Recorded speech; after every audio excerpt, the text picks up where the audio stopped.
Try this.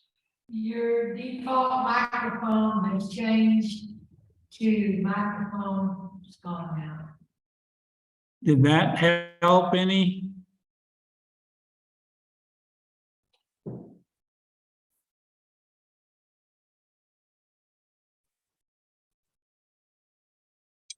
Are we having any sound now? Okay. It shifted to a plug-in microphone, I guess, is what it did. I don't know when it did that or why, but that's technology for you. Okay. So let's see what we can do here. Now, if I can get back to this.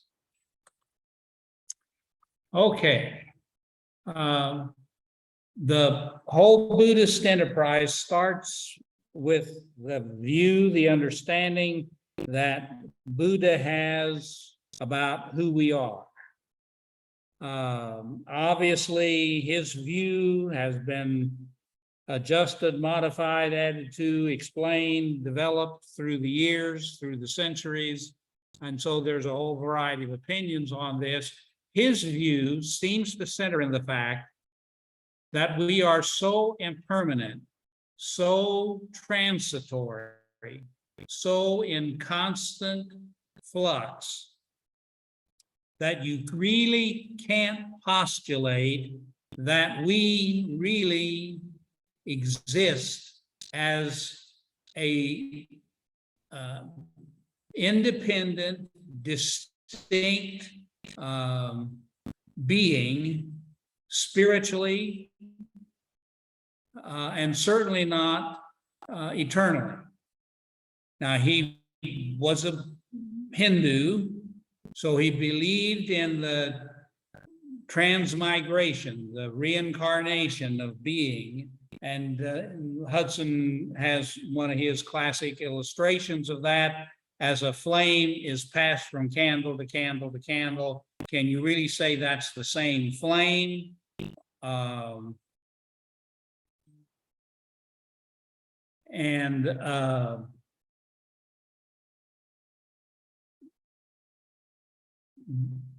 And so he doesn't accept, doesn't operate with the traditional Hindu view that believes that we all are in actuality an Atman, some quality, character, aspect of Brahman, some spiritual being temporarily housed in a physical body of some kind, in which when that body dies, we simply go to another body. And when that one dies, we go to another body. But there is a distinct individual there.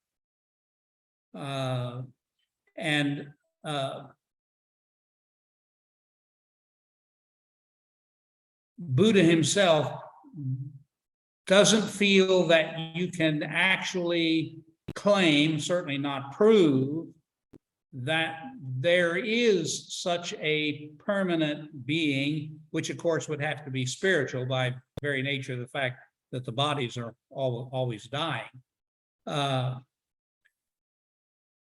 So he has a slightly initial break with mainstream Hinduism there. Some of the philosophical versions of Hinduism are close to that because they end up in fundamentally the same place in the end, when this entity, whatever it is, constantly changing entity, finally stops reemerging in this world, is reintegrated into something. And Buddhism, apparently more than some of the others, use this term nirvana. And so Smith has a long, elaborate discussion about that as to what is meant by that. And while for some, that is a personal spirit of some kind and nature, a God. For others, it is simply some spiritual force.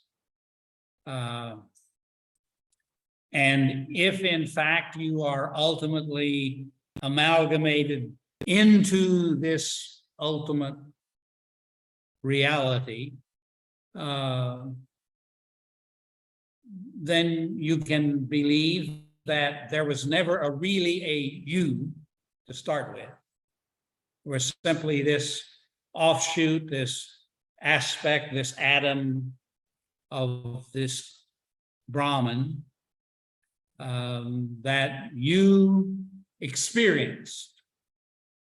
And of course, you could only experience that during your lifetime. And the reality, of course, is there never was a real permanent you to experience that, because even the you that you were experiencing was constantly changing.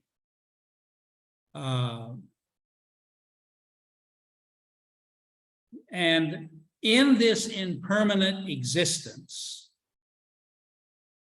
the fundamental underlying experience is suffering. It is what? Suffering. Oh, suffering. Suffering. And suffering for Buddha has two dimensions, as with Hinduism. The first is actual suffering. Buddha postulates ultimately 6 distinct critical suffering experiences that we humans have. The first involved the life cycle of birth and death, and then the sickness, but more importantly, the aging, the decrepitness that is involved in that cycle. And then he sees the separation from loved ones, close friends, family, as an element of definite suffering. And then all that multitude of desires that we have that can't completely be fulfilled. So there's real, actual suffering. And some of it, of course, is pretty horrible in his world and in the world of Buddhism today. There is a lot of it. And then there was also the suffering of unfulfillment of all of the desires. And here he goes back into the same kind of things that Hinduism, where we had the desire for ultimate joy, for all universal knowledge, and for permanent being. The desire to be, not to die. Now, since he held his view about our nature, that wasn't so high on his circle, except that there were to be, of course, people who started out in Buddhism who did possess that.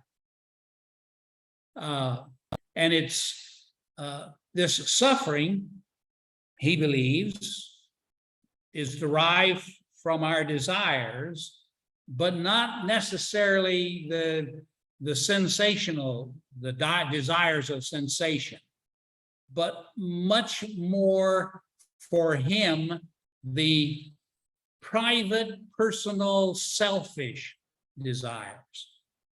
The desires that we have that, if they are all fulfilled significantly, separate us from our human community.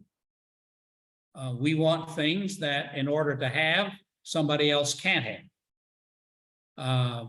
And that includes not just humanity, but even the whole world, the whole existence. Because of these desires, we are constantly pulled into self-destructive behaviors of all various kinds. And so for Buddhism, the cure is to escape these desires, these selfish interests, these individualistic cravings that are going to be disappointed and disillusioned and unfulfilled.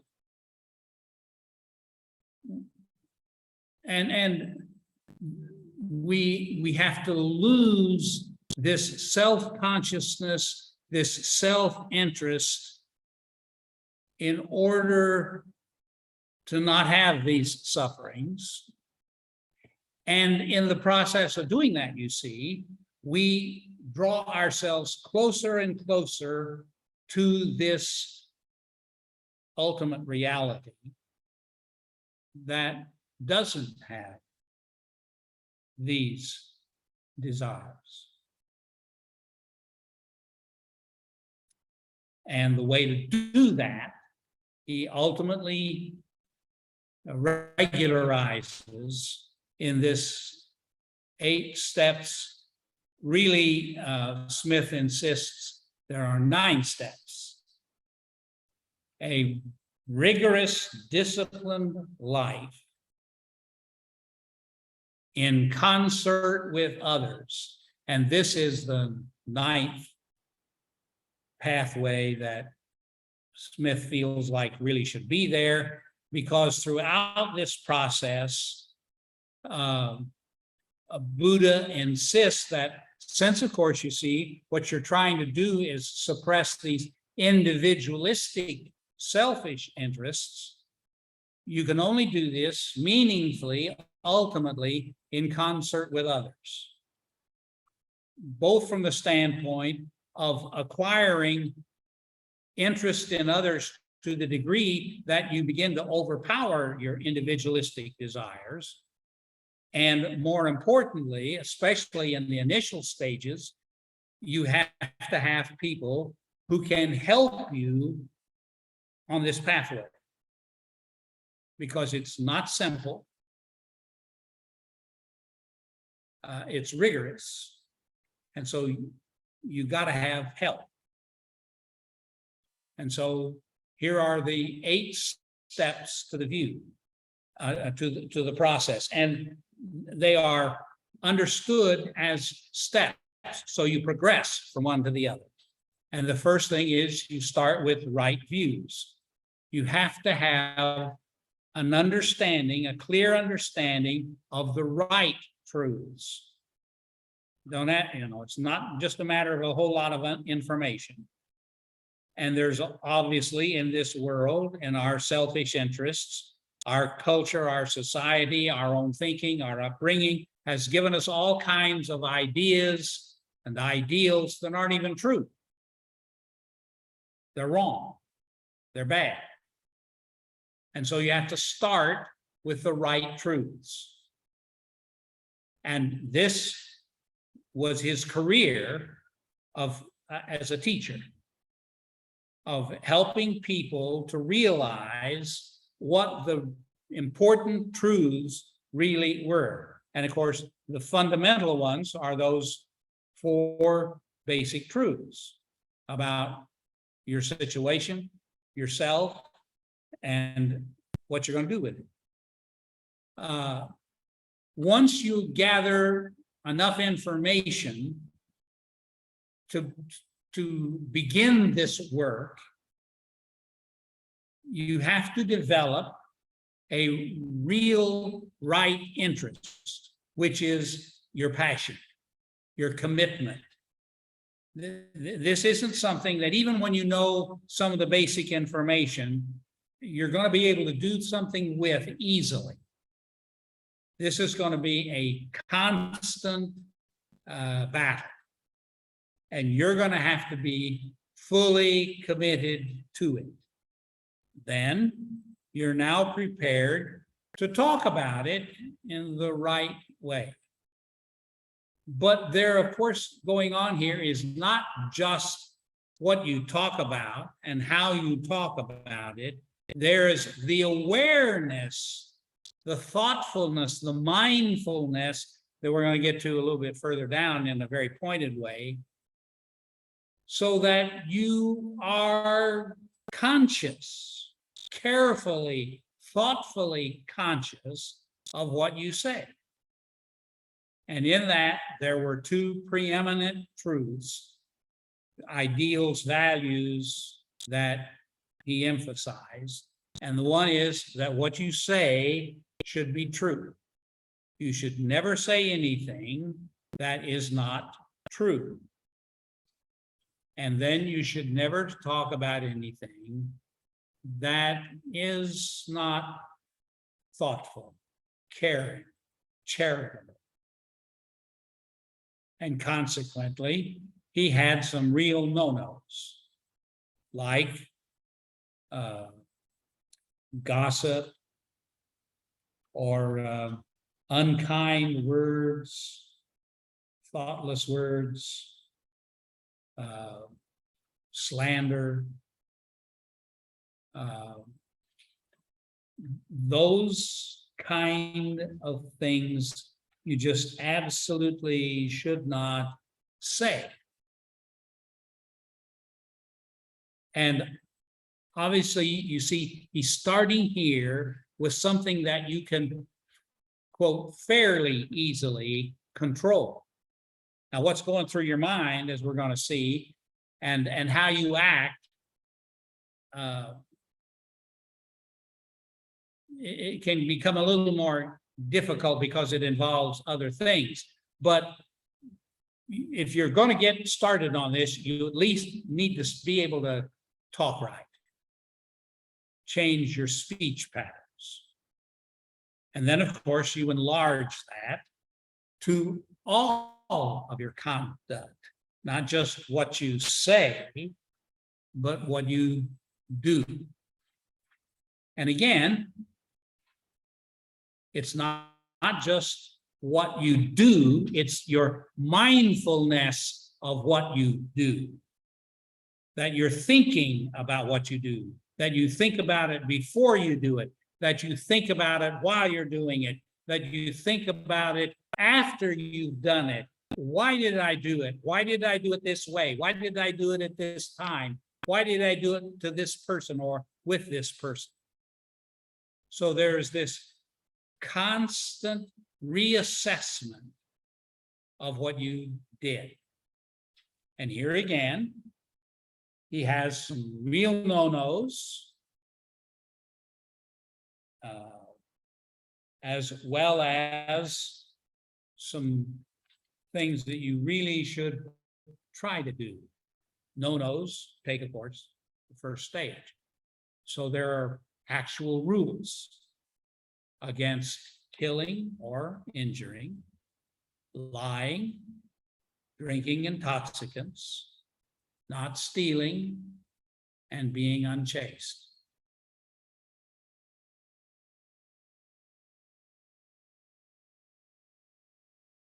Only one of those doesn't have in and of itself necessarily a social factor.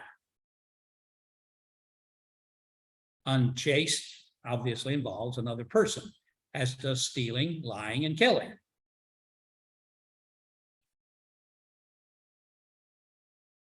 And it's fascinating that he should come down on intoxicants, which in his day fundamentally involved the liquid ones, although there were some others I'm not sure they recognized of that nature.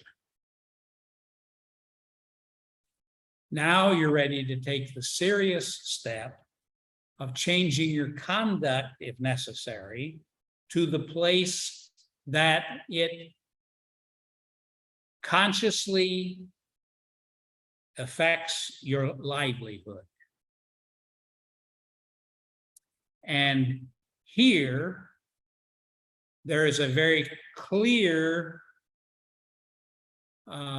overwhelming commitment not to earning livelihood, but livelihood of time. because there is a very clear preference for the monastic order, which is totally non-productive.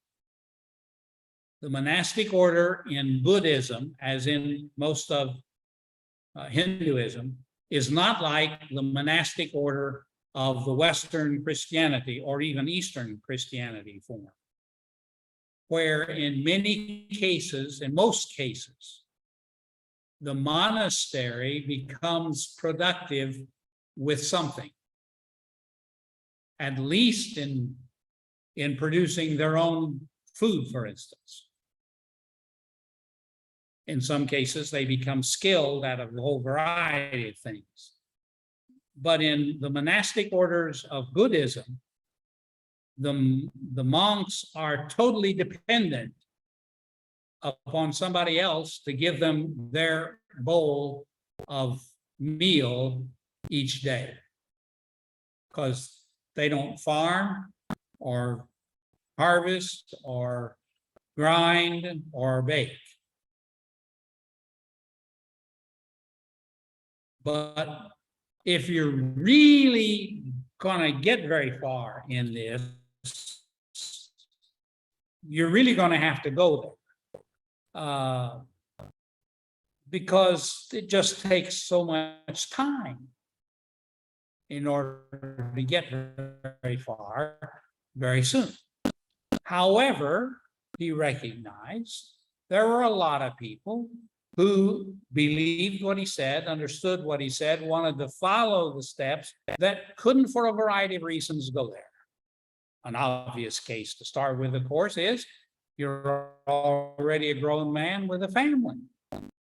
Now, if you're still single, giving up on any kind of productive lifestyle and becoming a monk is no real problem. If you're wealthy, like Buddha was, and so you can leave your family and go off into your monastery, and your family is going to be taken care of, then you can do that. But what if you aren't wealthy or still single? So there was a lay form that could be accepted. But here, there were some jobs you simply couldn't take. And it's intriguing to see these. For instance, you couldn't sell poison. Would that include making the poison if you didn't sell it? You couldn't carry on in slave trades or in prostitution. But you couldn't be a butcher either, or a brewer, which kind of makes sense because there is this clear opposition to the killing of animals, especially the meat animals. And of course, you're anti-intoxicant, and so you can take out the butcher and the brewer. Arms maker, well, you're against killings, so I guess, an arms dealer contributes to that, so you could take that out. But what about the tax collector and the caravan trader?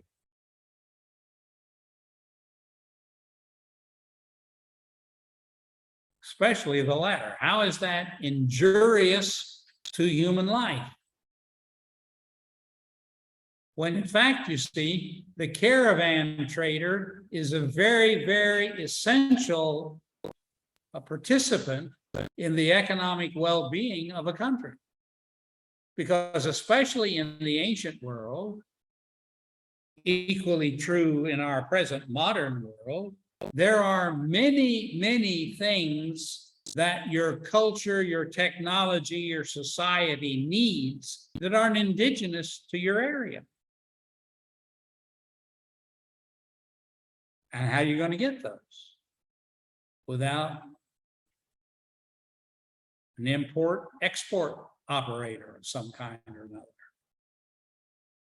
Or the person who carries it from the exporter to the importer. This reminds me of a list in Judaism of unacceptable witnesses in court, which included, among others, people who had pigeons.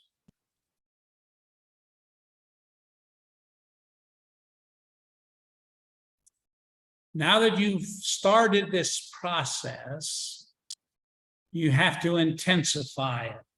And so you have real right effort, which of course you've had to have from the very beginning to even get this far. But now you're going to have to really up the ante. You're going to have to recognize that you've been in the minor leagues and now you want to move into the major leagues. And so your commitment to this has to really step up. And the place that you start is in your mindfulness. You have to now greatly enhance this constant, rigorous examination of yourself. Everything about you. And if you're not involved in it, doing it every single day, you have the time to do that. You certainly do need to do this on an absolutely regular, periodic timetable.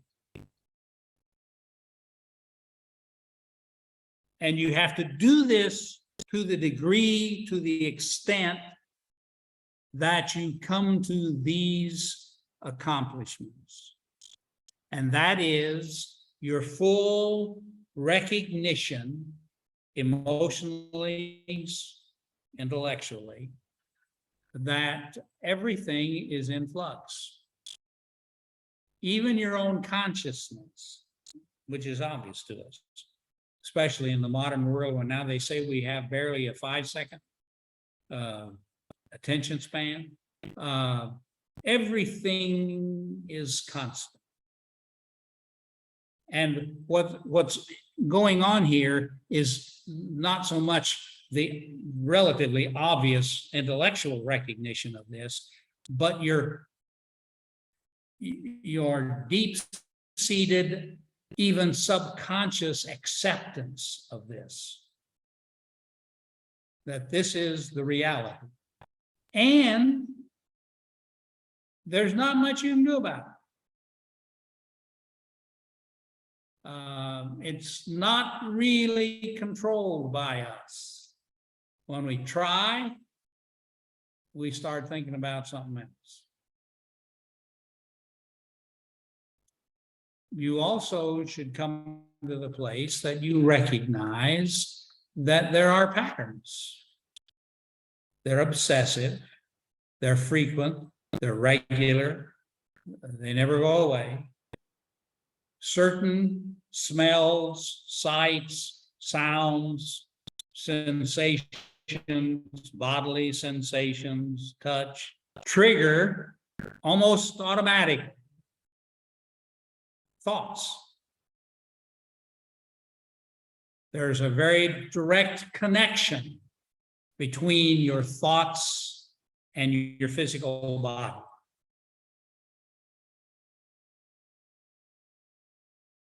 And what the next step, of course, is that you learn to do what you realize you can't do, and that is control. You're going to get to the place after rigorous mental, emotional exercise that you can focus your mind wherever you want to focus it, and it will stay there. You can focus on your breath and control your breathing, regardless of the sensations that are around you, regardless of what your body feels. You can control your breathing. You can so focus on your big toe that your big toe comes under your complete control. And you can do with your big toe whatever it is you want to do with your big toe. You can focus on some or thought and stay on it until you want to leave it. And of course, to do that is going to be a real, rigorous, concentrated, concerted, continuous effort. And you're into the Raj Yogas of Hinduism. Those exercises, bodily positions, etc., that we stereotypically associate with, quote, Hinduism and Buddhism. And the classic forms that have so impacted Western civilization, popularized in Western civilization, in their strongest forms, the Tibetan monks and the Japanese Zen, who have gone to the place, you see, you can concentrate on your heart, to the place you can control your heart rate. You can slow it down, you can speed it up.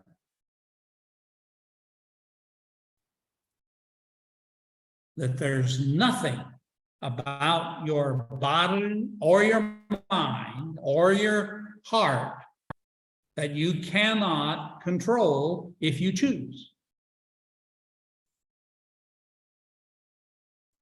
And of course, once you gain that complete control, you're in nirvana. You've arrived, even if you're not dead yet.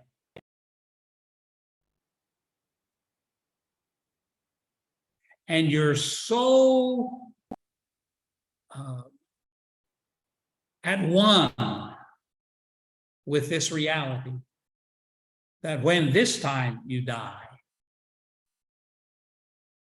there won't be this little spark or wave or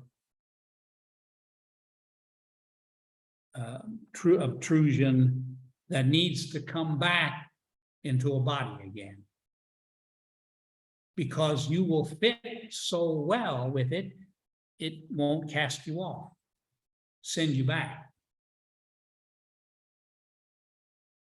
You'll fit right in because you already do.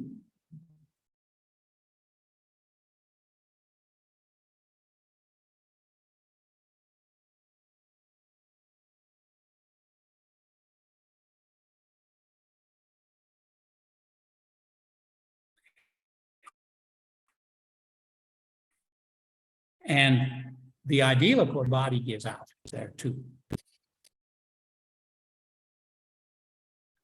Now, because this is so intense,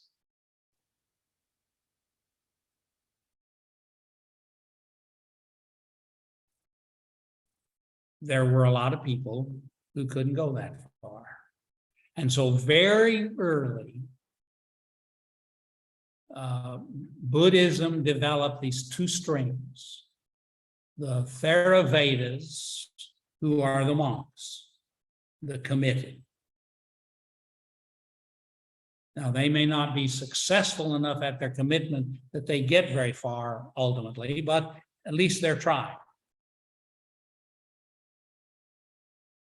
And then there are the Mahayanas, who are trying, but they can't be monks. Now, it's this branch of the Theravadas that become your stereotypical yellow robe monk Buddhists. There are varying stages in this, and there are a few different, quote, internal groups, but not very many. the Mahayanas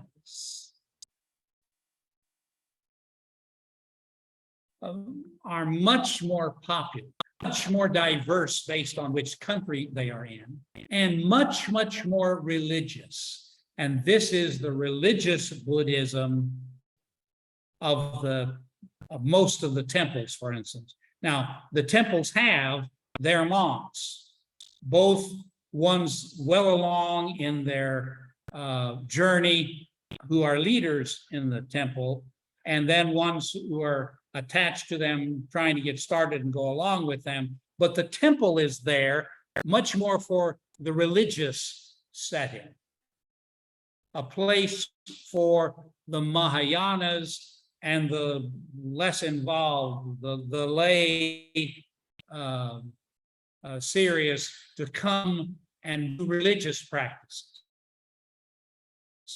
And remember, you see, in his 8 steps, there is nothing religious. There's nothing here about going to the temple. There's nothing here about sacrifices. There's nothing here about holy days. There's nothing here about what's frequently called piety, religious practices and ideas. None of that's there in his 8 steps. Because his process was not fundamentally religious. And that's why there are many people who don't consider Buddhism as a religion. Except that you have all of these Buddhists who are very religious. A huge number all over the Middle to the Far East who go to temples, offer sacrifices, follow certain of these rules, some of the 6 moral codes, that kind of thing. But they're not intently involved in any of these practices that we've talked about.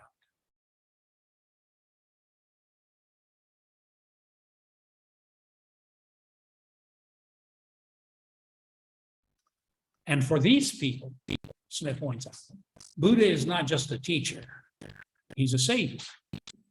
Because you see, when he grasped this, he could have left. But he didn't. He stayed to tell us about it. Now, the reality, of course, is that unless we're involved in this process, unless we're really pursuing his 8 steps, we aren't following his answer. What we're doing is following some of his ideas,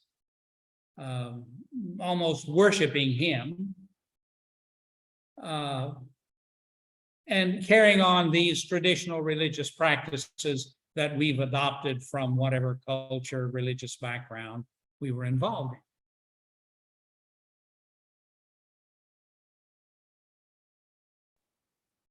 So there is a wide geographical scope, huge numbers of people who are religious Buddhists, who, like a lot of Christians of the Western world, go to church with some degree of regularity, do some other religious things, pray at mealtime, celebrate Christmas, Easter, etc., etc. But are not making any concerted effort to align their views, their understanding, their knowledge with the worldview of the Bible. Not overly concerned about aligning their lives with the challenging value system of Christianity.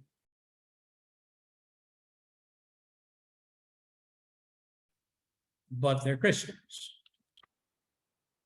And so there are a lot of Buddhists that way.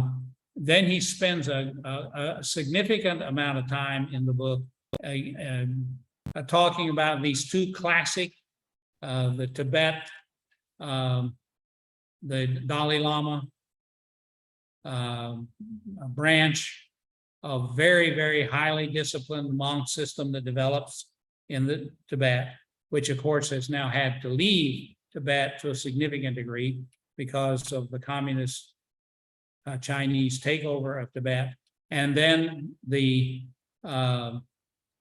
highly disciplined sect of the Mahayana, of the Theravadas, that developed first in China with somewhat of a syncretism with Confucianism, more with Taoism, that we'll look at briefly eventually. But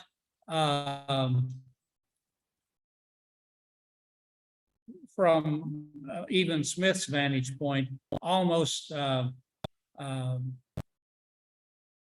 impossible to understand degrees pursue this whole endeavor. And have a tremendous impact then on Japanese culture.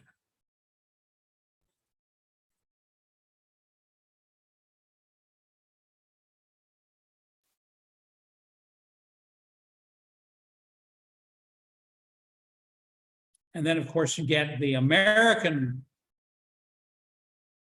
westernized versions of this that some of which don't focus on anything except the martial arts that some of these monks developed in various places. Some even involved in the martial arts become significant followers of more of the Buddhist view of the concentrated meditation and so forth. And then you get the adoption of some of these principles. The popular one of today, of course, is this mindfulness of Buddhism that says that in every moment you need to be thinking about what's going on. What are you doing? And why? And how? And what are the results that you want? And what are the results maybe going to be? And to the point that you now have these mindfulness seminars and retreats that you go to so that you learn how to be mindful about everything. You're mindful of every single bite you take, and you contemplate its taste and its texture and its flavor, and the memories it brings, and all the experiences that you associate with that taste and that odor, that texture, and that you simply become increasingly present, is their terminology, in the now. And you pay a whole lot more attention about the now, and that clouds out, crowds out your ability to be stuck on what was or worrying about what might be, because you simply learn to focus more and more on what is.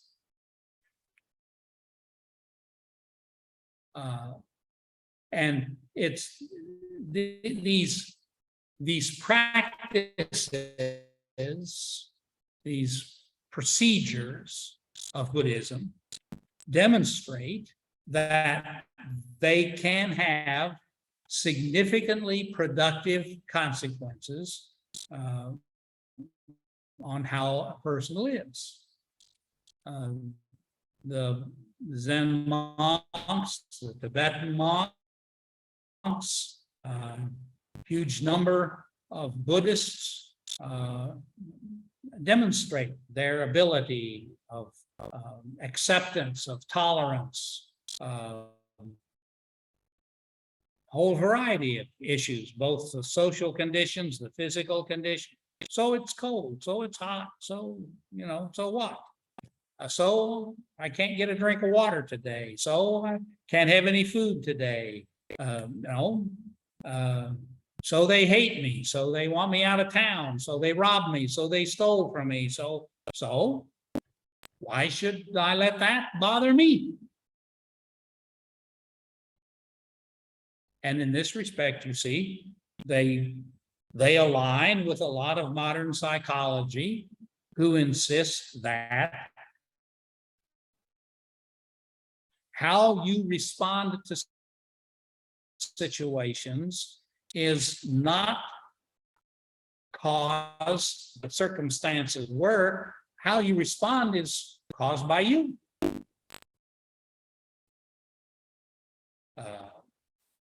Whether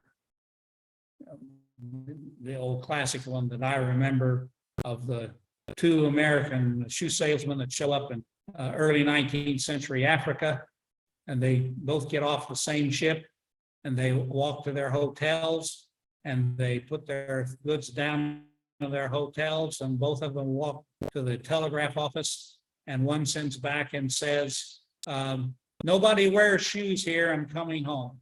And the other one sends back the telegram, nobody wears shoes here, send me a boatload.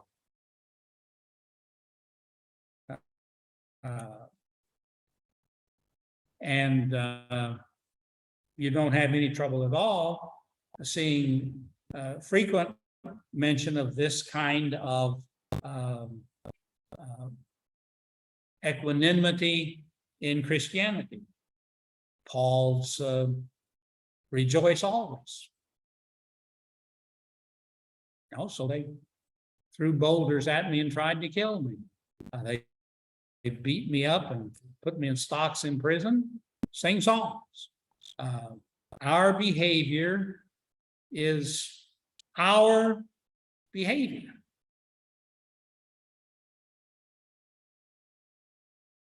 We should be responsible for it. We should take charge of it. And in fact, we can, if we're willing to accept the truth and then take responsibility for it. So you find a lot of Christians who find real value in some of these ideals and procedures of Buddhism and Hinduism. And if you study them closely enough, you will find them mirrored in the lives of the mystics of the Christian tradition, the monks and the nuns of the Christian tradition. Okay. Any questions? Nope, we're over time.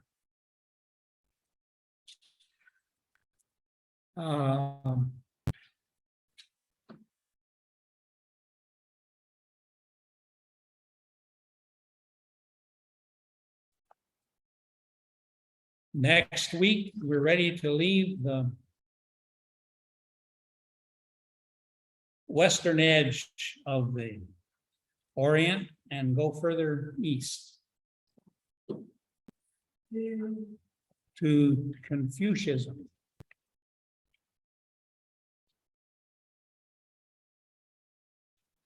We don't have but a couple more times to meet.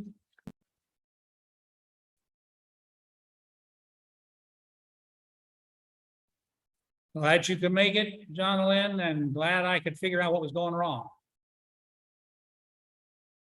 You have a blessed week. See you next week.